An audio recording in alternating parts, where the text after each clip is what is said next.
Shalom saudara, kita berjumpa kembali dalam renungan harian 15 Maret 2021. Hari ini kita masuk ke dalam bagian ketiga dari cetak biru dalam relasi. Hari ini kita akan membahas momen penebusan atau redemption bagian pertama. Dan saya beri judul pelompat gap. Ya. Sebelumnya mari kita berdoa sejenak. Tuhan, kami bersyukur karena Engkau memberikan kami hari demi hari penyertaan pemeliharaan Tuhan. Sebentar kami akan kembali merenungkan firman Tuhan, khususnya dalam kaitan relasi kami satu dengan yang lain. Berkatilah kami dengan kebenaran firman Tuhan. Berikanlah kami kerendahan hati untuk mau belajar apapun yang firman-Mu katakan sebagai kebenaran. Dan kami belajar untuk menaati dan melihat bagaimana hubungan kami satu dengan yang lain menjadi lebih baik di mata Tuhan. Inilah doa dan permohonan kami hanya di dalam nama Tuhan Yesus. Amin. Nah, saudara, dalam relasi selalu ada namanya gap. Apa itu gap? Perbedaan atau kesenjangan. Kita tidak selalu sama dengan orang lain. Bahkan pasti akan ada perbedaan. Sejak awal Allah telah menciptakan manusia itu sederajat namun berbeda. Adam berbeda dengan Hawa meskipun mereka sama-sama diciptakan menurut gambar Allah. Dan jelas Kain berbeda dengan Habel dan demikian seterusnya. Satu orang dengan yang lain punya perbedaan-perbedaan. Dan idealnya manusia yang berbeda namun sederajat itu harus hidup dalam keharmonisan. Ya, harmoni artinya adalah di mana ada perbedaan tetapi kemudian bisa bersatu secara harmonis.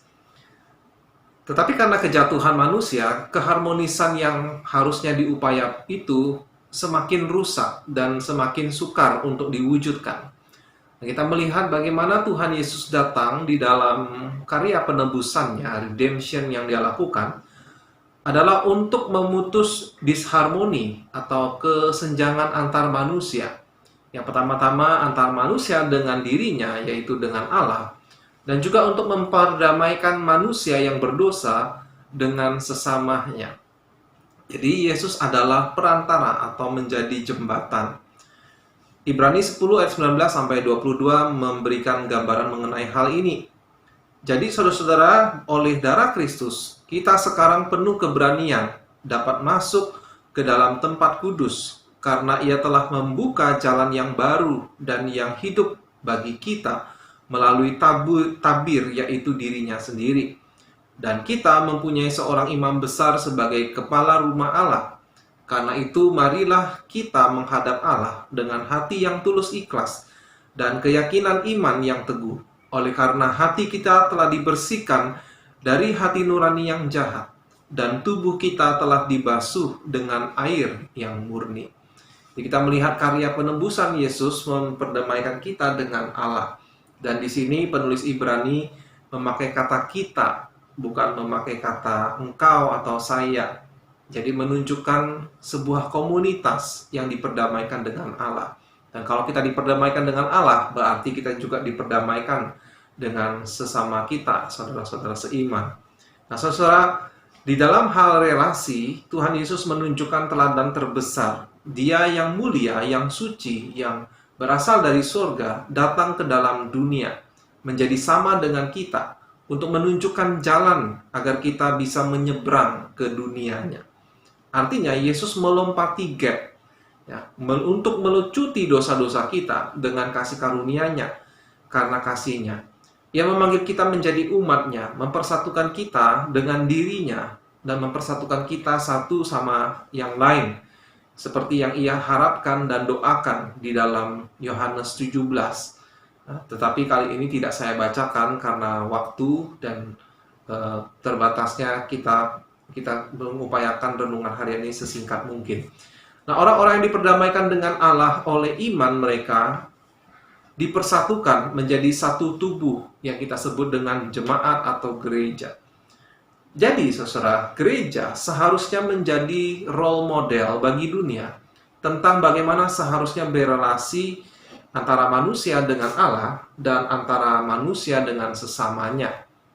Nah, tetapi kita tahu dari pengalaman kita masing-masing, gereja tidak selalu menjadi role model yang baik. Nah, bagaimana dengan gereja lokal kita?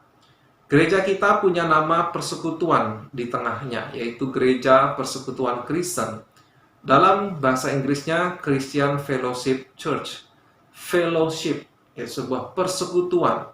Ini mengingatkan saya pada sebuah novel karya J.R.R. Tolkien yang difilmkan, The Lord of the Rings, ya. Bagaimana 9 orang yang berbeda dari bangsa bahkan ras yang berbeda, mereka bersatu untuk sebuah misi, mencegah penguasa kegelapan dalam kisah itu kembali mendapatkan cincinnya. Mereka bersatu dalam perbedaan mereka untuk misi menggagalkan rencana penguasa kegelapan tersebut.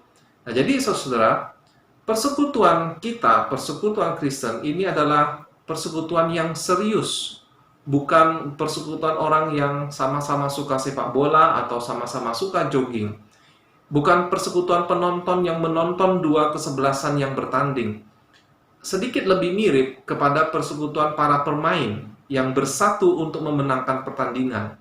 Berarti ada keringat, ada rasa cemas, ada bahkan mungkin darah yang keluar demi kemenangan bersama. Nah, seharusnya persekutuan ini karena kepedulian yang sama, yaitu kepedulian pada Kristus yang telah mati dan yang telah bangkit, dan juga kepedulian demi keselamatan jiwa-jiwa yang masih dalam dosa. Nah, saudara, persekutuan Kristen harusnya menjadi sebuah relasi yang kuat satu dengan yang lain. Dan inilah teks yang mendeskripsikan seperti apakah seharusnya relasi di dalam persekutuan Kristen itu. Ibrani 10 ayat 23 hingga 25. Demikian firman Tuhan.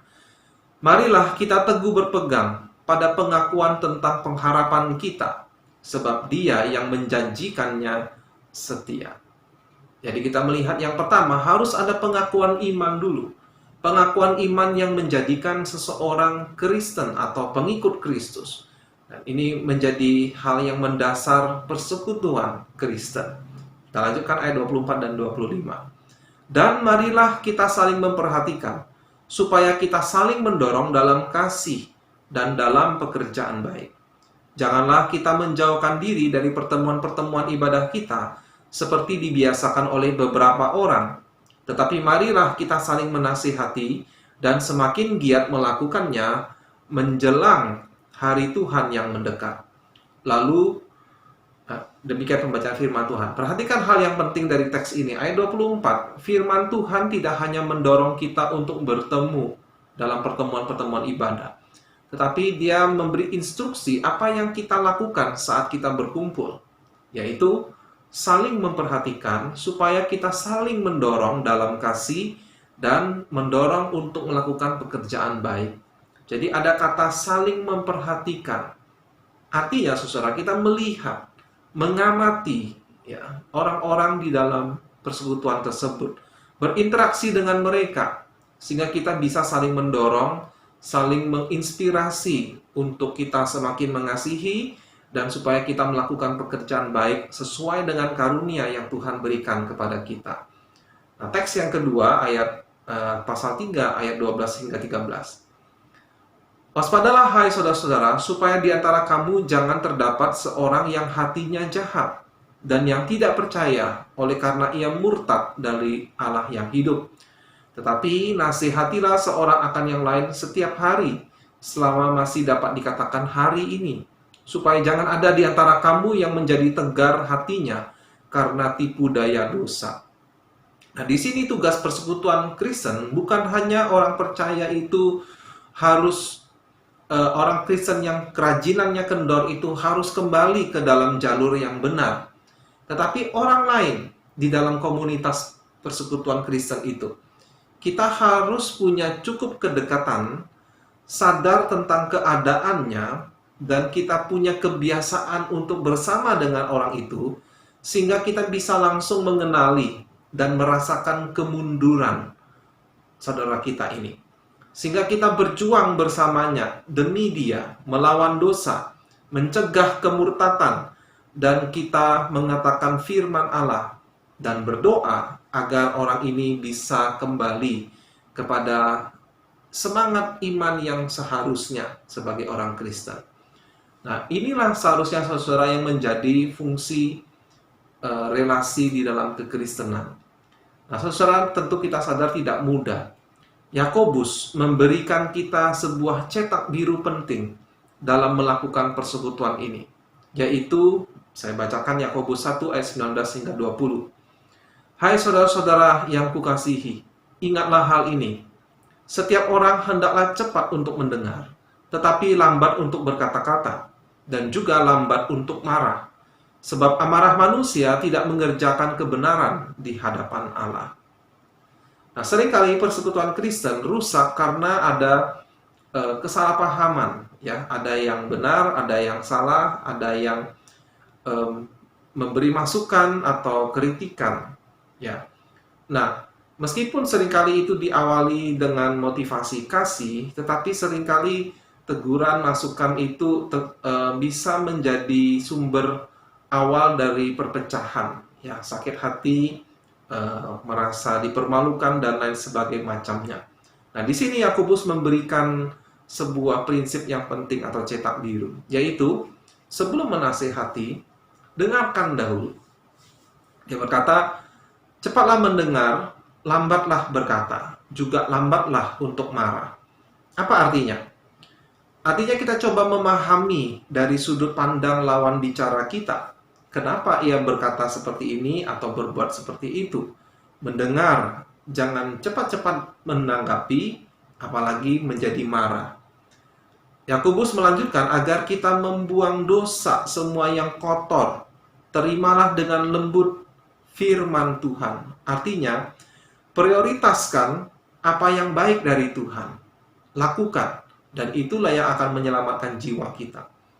Artinya itu juga lah yang akan menyelamatkan jiwa saudara kita yang mungkin karena dosanya mengalami kemunduran atau melakukan kesalahan. Nah, tetapi saudara, prinsipnya adalah kita harus lebih dahulu mendengarkan. Sewaktu kita mengerti kondisinya, baru kita berbicara sesuai dengan firman Tuhan.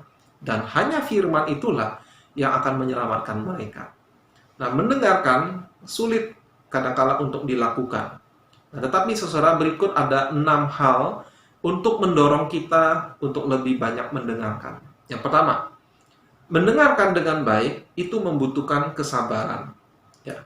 Mendengarkan itu sering kita asosiasikan dengan orang yang pendiam. Sebetulnya saudara, orang yang pendiam bisa saja dia karena malas berbicara. Jangan-jangan dia juga tidak sedang mendengarkan. Tetapi orang yang rajin bicara, bisa saja kalau dia berlatih menjadi pendengar yang baik. Alangkah baiknya kalau kita menjadi pembicara yang baik, tetapi juga adalah pendengar yang baik. Poinnya adalah, apapun referensi kepribadian kita, pendiam atau suka bicara, sama-sama kita berusaha belajar sabar untuk mendengarkan. Itu yang pertama. Yang kedua, ingatlah, berusaha mendengarkan sebetulnya menunjukkan seberapa besar Anda mengasihi orang itu. Pendengar yang hanya berusaha mencari celah untuk memotong atau membantah Anda, berarti merendahkan Anda, bukan? Atau ingin menyingkirkan atau ingin memanfaatkan Anda. Sedangkan pendengar yang baik mengundang, ya, tidak takut pada keberadaan Anda, dan mencoba memahami Anda. Jadi saudara, kita harus melakukan hal yang sama terhadap orang lain. Ya. Jadi ingat, kalau kita benar-benar mengasihi seseorang, berarti kita ingin mendengarkan. Sebaliknya, kalau kita tidak ingin mendengarkan, itu menunjukkan kurangnya kasih kita pada orang tersebut. Yang ketiga, mendengar tidak berarti pasif. Tetapi kita bisa secara aktif menanyakan pertanyaan-pertanyaan untuk lebih mengerti. Ya. Amsal 18 ayat 2 berkata, orang bebal tidak suka pada pengertian, hanya suka membeberkan isi hatinya. Nah, Amsal ini ditulis untuk menyindir dan mencegah agar kita jangan menjadi bantal, ya, bagi orang bebal, membiarkan dia mengoceh seenaknya tanpa batas. Nah, kita bisa menunjukkan kasih kepada orang tersebut dengan mengarahkan perkataannya, yaitu dengan mengajukan pertanyaan-pertanyaan untuk lebih memahami kondisinya. untuk lebih memahami pengertiannya mengenai sebuah masalah, untuk kemudian barulah kita memberi masukan sesuai dengan firman Tuhan. Amsal 20 ayat 5 berkata, rancangan di dalam hati manusia itu seperti air yang dalam, tetapi orang yang pandai tahu menimbanya. Maksud dari ayat ini adalah kalau kita ingin menjadi pendengar yang baik, pendengar yang pandai, kita bisa melatih diri kita untuk menimba. Tentu saja salah satu caranya adalah dengan mengajukan pertanyaan-pertanyaan. Ya, kita berlatih untuk bertanya, sehingga kita bisa mendapatkan pengertian yang benar tentang pandangan orang tersebut. Yang keempat, saudara, pendengar yang baik sebetulnya adalah sebuah pelayanan yang baik. Kadangkala mendengarkan dengan baik bahkan lebih bermakna daripada menasehati atau memberitahu seseorang apa yang harus dia lakukan. Ya, saya katakan tadi kadangkala, ya, tidak selalu memang.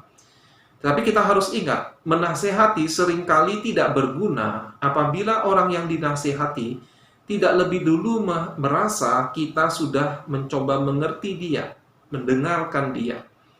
Kebanyakan nasihat orang lain kepada kita hanya akan kita dengarkan kalau orang yang menasehati sudah memahami kondisi kita, bukan? Jadi saudara, ini berlaku juga untuk orang lain. Orang lain pun tidak akan suka mendengarkan kita atau mendengarkan nasihat kita kalau kita tidak lebih dahulu mencoba untuk memahami mereka. Ya. Yang kelima, pendengar yang baik mempersiapkan kita untuk berbicara dengan baik. Kadangkala pelayanan yang terbaik adalah hanya mendengarkan.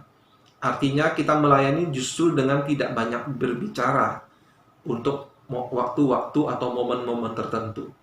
Tapi saudara, pada umumnya, kalau kita menjadi pendengar yang baik, berarti waktu itu kita sedang mempersiapkan diri kita untuk melayani dengan perkataan yang baik, perkataan yang tepat untuk mereka yang memang membutuhkannya.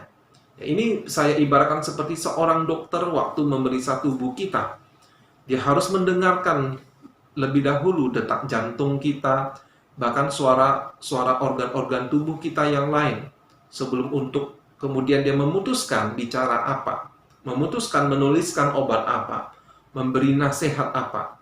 Saudara, Amsal 18 ayat 13 berkata, jika seseorang memberi jawab sebelum mendengar, itulah kebodohan dan kecelaannya. Ya. Yang keenam, saudara, mendengarkan dengan baik mencerminkan hubungan kita dengan Allah. Dan ini poin yang menurut saya paling penting. Ketidakmampuan seseorang mendengarkan orang lain dengan baik bisa jadi adalah simptom atau gejala rohani yang tidak tenang, jiwa yang gelisah, sehingga mengacaukan atau mengkaburkan suara Allah kepada dirinya. Dietrich Bonhoeffer, seorang pendeta Jerman yang berani melawan Nazi pada zamannya, memberi peringatan yang bagus mengenai hal ini. Dia menuliskan, orang yang tidak lagi mendengarkan saudaranya juga akan tidak lagi mendengarkan Allah. Ia tidak akan berbuat apa-apa di hadapan Allah selain mengoceh. Dan inilah awal dari matinya kehidupan rohani. Siapapun yang mengira bahwa waktunya terlalu berharga untuk dihabiskan dengan berusaha diam, tenang, akan segera tidak punya waktu untuk Allah maupun untuk saudaranya, selain hanya untuk dirinya sendiri dan untuk kebodohan-kebodohannya. Itu kata-kata dari Dietrich Bonhoeffer.